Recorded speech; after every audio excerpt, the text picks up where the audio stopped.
going to raise us up, no matter what, even when the going gets tough.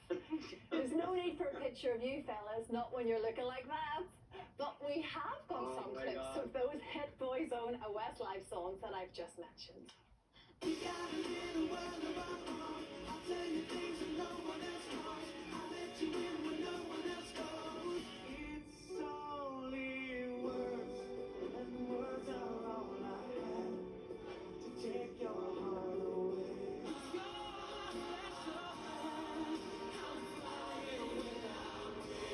No matter what waits for you,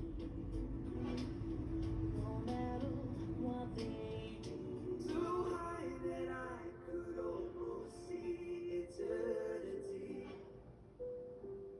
You needed me. You needed me. Brian McFadden and Keith Duffy join us. It's so good to see the two of you. There's just no keeping a good boy band member down. Isn't that right, Brian? That's it, yeah. How are you, ladies? You okay? Hey! We are very You good all boys. look lovely, even if you are all spread apart for your social distancing. You At least you made an effort. Katie didn't bother turning up today. I love it. She's the more mature one. She's allowed to stay at home. She's the boss. Exactly right. I'm doing my knitting. So boys, you're back together, sort of, because obviously you were up on tour, everything was happening for Boyzlife, and of course with like everything else during the pandemic, it had to stop. So what's happening now for you both? Keith? Oh, sorry, is that for me? Well, we're very, very excited because today was the release date of our very, very first debut album, Boyzlife's debut album. And it was an album that we recorded with the Royal Philharmonic Orchestra, an 84-piece orchestra. And we chose our favourite Boyzone songs and our favourite Westlife songs, and we re-recorded them with the Royal Philharmonic.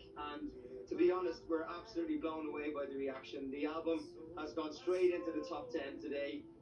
It's been jumping in and out at number 2, and it's playing at the top end of the charts at the moment. So we're absolutely blown away.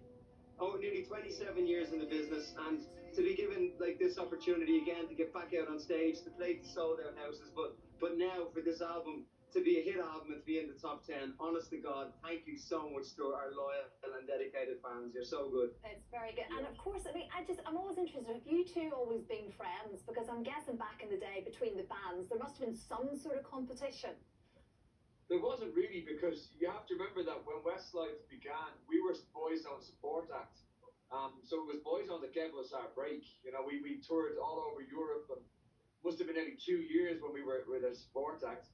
And pretty much then, by the time our first single came out, Boyzone took that first break. So for all the years that I was in Westlife, Boyzone pretty much, they were kind of on a hiatus and on a break, and by the time they got back together, I was gone from Westlife, so we never actually crossed paths in the charts or touring wise, so we were lucky there.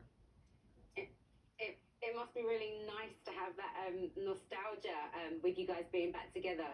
I remember us back in the day, Keith. I know, Kelly, yes. I won't tell any stories because they're probably not suitable for daytime television. No, please do, because I'm so old now, I can't remember if I have to. So come on, tell us. Oh, I don't know, just memories of touring, and I think we'll just leave what happens on tour stays on tour. We'll just leave it there. Goes on the road, stays on the road. No, I was just going to ask really, what's it like, Keith, being back out there and just seeing those faces? Is the audience like fans that have grown up with you, or what kind of is your audience now? Absolutely. When Brian and I are on stage together, looking out into the audience, there's so many familiar faces, people that have grown up with us, you know, and even better now, they come along and they bring their kids with them. I mean, in our show now, you could have anything from 3 to 4 different generations of the family in the audience, which is beautiful. You know, you can have young girls 3 and 4 years of age on the front row, right up to women in their 90s, which is bizarre. But yeah, we see a lot of the same faces. The same people have travelled all over the place with us for the last 25 years, and they're so loyal, and that shows today in the chart position of the album. So I'm buzzing as well, because in Boyzone it was predominantly Stephen Gately, God rest him, and Ronan Keating that did most of the lead vocals. So now with the great help of Brian, and Ronan's been great to me as well, I'm singing a lot more lead vocals on this album with Brian, and I kind of get much better job satisfaction now that I'm on stage belting out the lead vocals, you know. So for being in the music business for 20 years, I eventually got my moment, you know. Oh, well done, you. And Brian, I remember you come on the show a couple of years ago, and you were saying how even now when you tour, it's almost like the same fans that come out, and they still throw their underwear at you. Stuff They like do. that. When they were younger, obviously they were throwing G-strings at us. They're a little bit bigger now, the knickers that they're throwing. They're throwing the Bridget Oh, Jones sorry at us about now. that.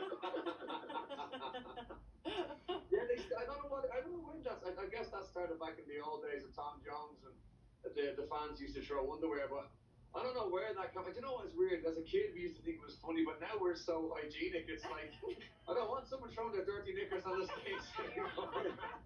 I've got a whole collection of Spanx at home.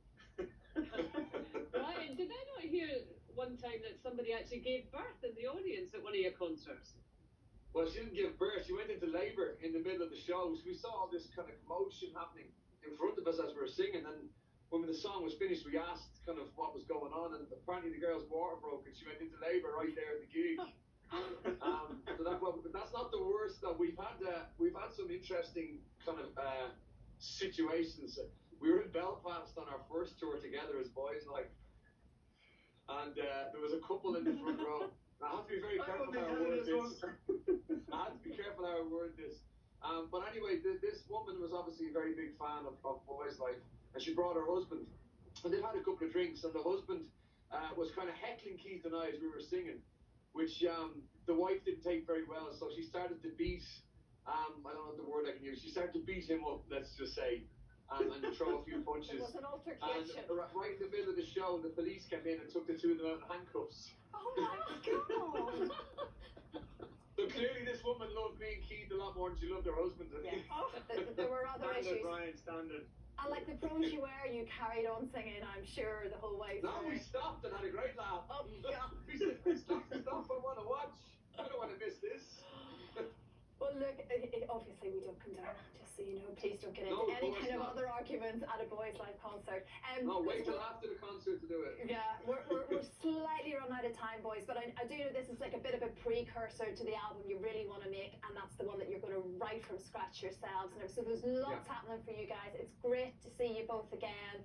Best of luck when the tour kicks off again. Thank you so much for talking to us. Thank Thanks you. a million, ladies. See you soon. God bless. Take care. That is it for